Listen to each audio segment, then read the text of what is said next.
आज हम बात करेंगे कि हमारी बॉडी को एक हाई लेवल में टेस्टोस्टेरोन हार्मोन बनाने के लिए किस किस चीज की रिक्वायरमेंट पड़ती है और कैसे आप अपनी बॉडी से ज्यादा अमाउंट में टेस्टोस्टेरोन सीक्रेट करा सकते हो। So hello guys, welcome back to another video. तो अगर मैं आपसे पूछूं कि हमें मसल बनाने के लिए क्या चाहिए, आप लोग बोलोगे प्रोटीन।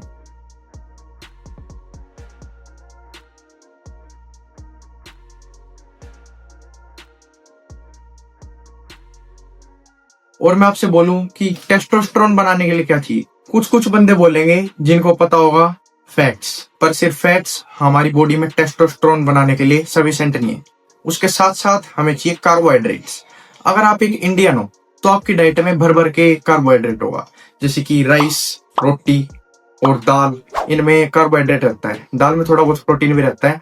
पर एक जो इंडियन डाइट होती है उसमें भर भर के कार्बोहाइड्रेट होता है, तो आपको कार्बोहाइड्रेट की टेंशन लेने की जरूरत नहीं है, वो आपके डाइट में ऑलरेडी है। और अगर आप अपनी बॉडी में एक प्रॉपर अमाउंट में कार्बोहाइड्रेट कंज्यूम कर रहे हो तो आपका कोर्टिजोल लो होगा, और कोर्टिजोल लो होगा तो ऑटोमेटिकली आपका टेस्टोस्टेरोन हाई होगा। तो ये एक सिस्टम की तरह काम करता है। और अब सेकंड नंबर पे आता है प्रोटीन। आपको अपनी डाइट में एक सफिशिएंट अमाउंट में प्रोटीन लेना है। जो भी आपका बॉडी वेट है उसके इंटू में 1.5 या 2 ग्राम उतना आपको प्रोटीन कंज्यूम करना है। अब ये नहीं है कि आप प्रोटीन कंज्यूम करने के चक्कर में फैट्स नहीं लोगी। अब यहाँ पे फैट्स की बात हो रही है, यानी कि गुड फैट्स की।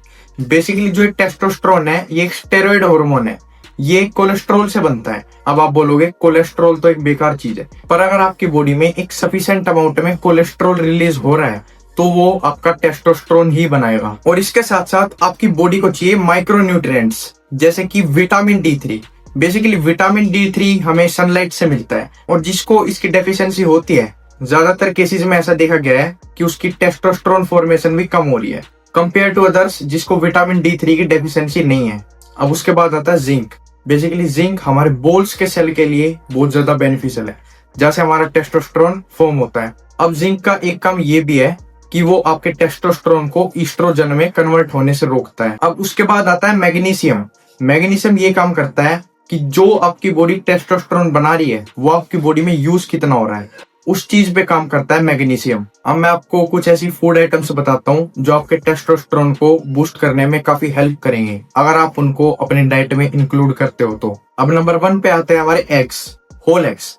अगर आप एक होल एग नहीं खा रहे, यानी कि आप पूरा अंडा ना खाते हुए उसके बाहर का सिर्फ व्हाइट वाला कवर खा रहे हो, उसके अंदर का येलो पार्ट नहीं खा रहे, तो वो आपके लिए उतना ज्यादा इफेक्टिव नहीं होगा, क्योंकि जो उसका येलो पार्ट होता है उसमें भर भर के कोलेस्ट्रॉल होता है। और कोलेस्ट्रॉल बिल्कुल प्योर फॉर्म का होता है जो हमारी बॉडी को टेस्टोस्टेरोन बनाने के लिए चाहिए। और इसके साथ साथ एग्स के अंदर सारे विटामिन मिनरल्स होते हैं। आप ऐसा बोल सकते हो अगर आपने एग्स खा लिए तो आपने मल्टी विटामिन की टेबलेट खा ली, इतने विटामिन मिनरल्स होते हैं। और उसके साथ साथ एग्स में प्योर फॉर्म ऑफ प्रोटीन होता है, जो प्रोटीन की बिल्कुल प्योर फॉर्म होती है उस फॉर्म का प्रोटीन होता है। तो एग्स अपनी डाइट में आज से इंक्लूड करो, 2 या 3 जरूर खाना अगर आपको टेस्टोस्टेरोन बूस्ट करना है तो। अब उसके बाद आता है मिल्क। यहाँ पे रो मिल्क या फिर फैटलेस मिल्क की बात नहीं हो रही, यहाँ पे होल मिल्क की बात हो रही है। उबाल लो, कोई दिक्कत नहीं है। और मिल्क के अंदर होता है सैचुरेटेड फैट, जो हमारे टेस्टोस्टेरोन की फॉर्मेशन के लिए बहुत ज्यादा इंपॉर्टेंट है। और उसके साथ साथ मिल्क में कार्बोहाइड्रेट भी होता है लैक्टोज के रूप में। और मिल्क हमारी स्लीप की क्वालिटी को भी अच्छा करता है। और ये चीज ध्यान रखना, ग्रोथ हार्मोन और टेस्टोस्टेरोन, ज्यादातर हार्मोन हमारी स्लीप के टाइम पे ही रिलीज होते हैं और हाईएस्ट अमाउंट में रिलीज होते हैं अकॉर्डिंग टू पूरे दिन के। अब नंबर 3 पे आता है हमारा घी। बेसिकली घी हमारे लिए गुड फैट्स का एक बहुत अच्छा सोर्स है। अब यहाँ पे एक कंडीशन है, घी हमारा ओरिजिनल ही होना चाहिए, ना कि कोई डब्बे वाला। बेसिकली मार्केट से खरीद के मत कंज्यूम करना, क्योंकि मार्केट में जो घी आते हैं, कोई भी ब्रांड हो गई, मैं सारी ब्रांड की नहीं बोल रहा, कुछ ब्रांड के ओरिजिनल होते हैं, नहीं तो ज्यादातर ब्रांड के घी फेक होते हैं और उनमें कुछ ना कुछ मिलावट रहती है और वो लैब टेस्ट में भी फेल हो जाते हैं। तो घी का ये सीन है, आप अपने घर पे निकाल के खा सकते हो, या फिर आपके घर के आसपास में किसी के पास गाय भैंस हो तो आप उससे ले सकते हो, मार्केट से मत लेना। अब उसके बाद आते हैं हमारे pumpkin seeds. Basically pumpkin seeds में भर भर के मैग्नीशियम और जिंक होता है। और जैसा कि मैंने आपको पहले बताया था, जिंक और मैग्नीशियम कुछ ना कुछ हेल्प करता है हमारी बॉडी को टेस्टोस्टेरोन हाई लेवल में सीक्रेट करने के लिए। और उसके बाद आता है हमारा पनीर। अब पनीर में भी यही शर्त है कि आपका पनीर ओरिजिनल होना चाहिए।